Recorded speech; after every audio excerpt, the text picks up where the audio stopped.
Meron namang isang nagsabi sa akin, nagtuturo ako ng Father, Son, Holy Spirit. Yung pala yung isang umaattend Jehovah's Witness. Pero patuloy siya nakikinig at tinatanggap niya yung teaching. Na-touch ko yung Father, Son, Holy Spirit dahil sa kanila, Father lang. Ang Son, created God. Maraming pruweba sa Scripture na sinasabing there is the Father, there is the Son, there is the Holy Spirit. Kasi pagkakataong yun, patuloy ang pagbigkas ko sa Kanya, sabi ko sa Kanya, nung pagkakataong binautismo si Yesu Cristo, sino yung Ama? Ano yung ginawa ng Ama? Abay siya yung nagsalita. This is my Son, whom am I well pleased. Whom I am well pleased. Sabi ng gano'n. Sabi ko, sino si Yesu Cristo? Yung binautismo. O sino yung Holy Spirit? Anong ginawa ng Holy Spirit? Sa pamamagitan ng kalapate. Masasabi mo bang isa yun?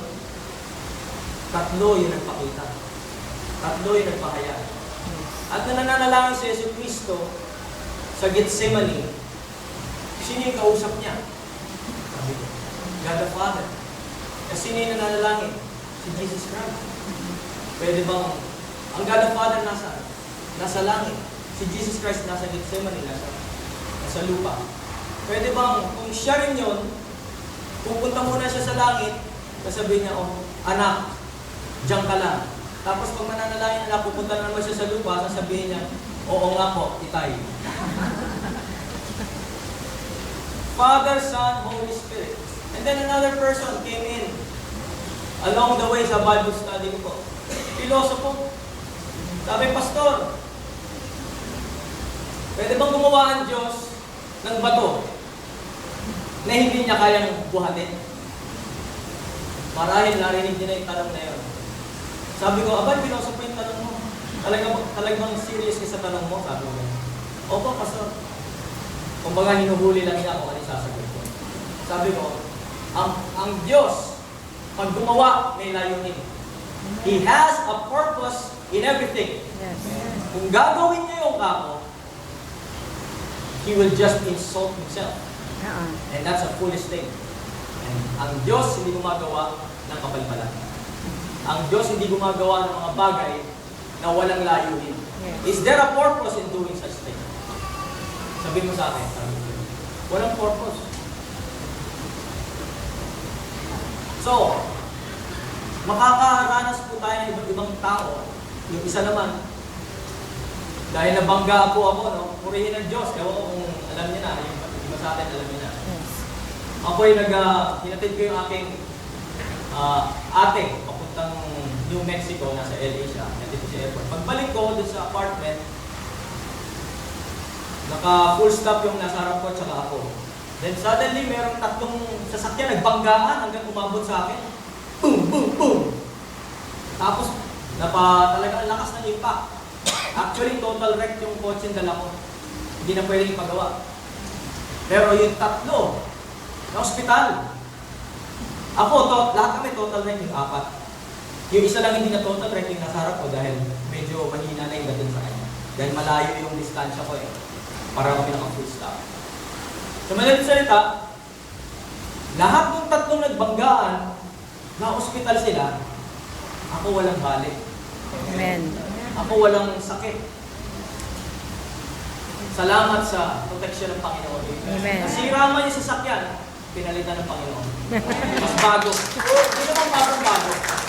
2000 model, yung dati, pinalitan ng 2002 model. Hindi mas bago. Praise God. Kaya, lipat po natin ang ating mga Biblia sa aklat po ng John chapter 8 verse 32.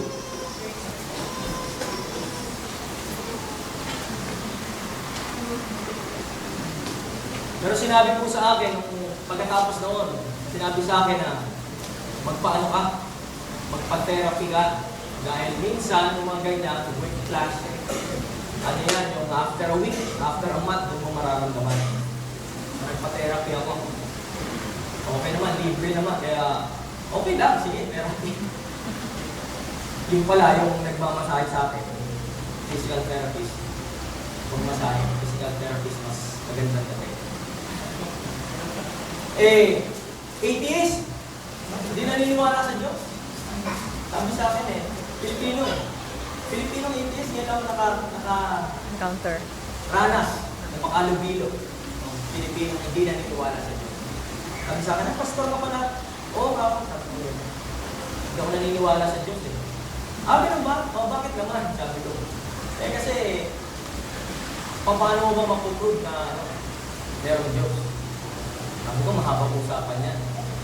Talagang, it will take so much time. Pero sabi niya sa akin, pero naniniwala ako sa langit. Ano pa siya? Philosophy pa yung ano niya, yung tinapos. Sabi ko, kung naniniwala ka sa langit at walang Diyos, sino nakatira sa langit? Sabi niya, wala. Pero naniniwala ka langit, ay tira na Diyos. Oo.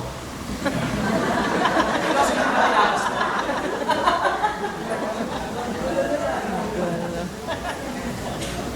So, nakakatuwa minsan Ako natatawa ako sa sarili. Pero eventually, nabahagi ko siya ng salita ng Panginoon, hindi ko lang alam kung talagang tinanggap niya yung katotohanan. Pero ang mahalaga, every time that we have an opportunity to share the gospel, to share the truth, let us share it with boldness. Yes. Ibahagi po natin ang salita ng Diyos. Sabi po sa John 8:32, marahil alam niyo na yan. Ano po ba yan?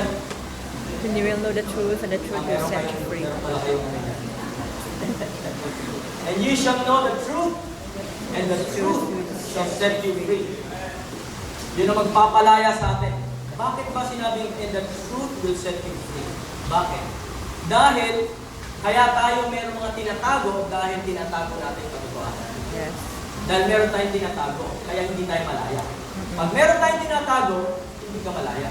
Yes. Pero pag hinayaan mo yung katotohanan na mamuna sa buhay mo, at hindi mo na tinago yung katotohanan, magiging malaya ka na. Magiging malaya ka na. Yung sinasabi sa salita ng Diyos. Living a victorious life. The first thing I would like to share with us is that Jesus is the person of truth. He is the truth. Alam natin si John 14:6, sinabi niya, I am the way, the truth, and the life. And no one comes to the Father except through me. So, we must believe in the truth, we must know the truth, and we must submit to the truth. Yes. Para po tayo maging matagumpay na mananampalataya ng Panginoon. And you shall know the truth, and the truth shall set you free. Secondly, the purpose or the price of the task. Kung ang una pong kinakailangan natin maunawaan ay yung persona ng katotohanan, the person of the truth, or the person of truth, which is Jesus Christ, napakahalaga kung makilala natin yung katotohanan. Napakahalaga kung paniwalaan natin yung katotohanan. Napakahalaga kung magpailalim tayo sa katotohanan. And secondly, the price of the task. Lipat po natin ang Biblia natin sa Acts 20 verse 24.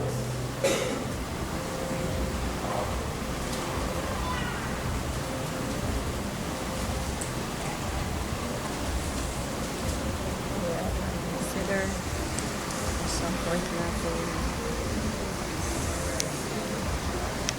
Sabi po sa verse 19. Start with verse 19. I serve the Lord with great humility, with tears.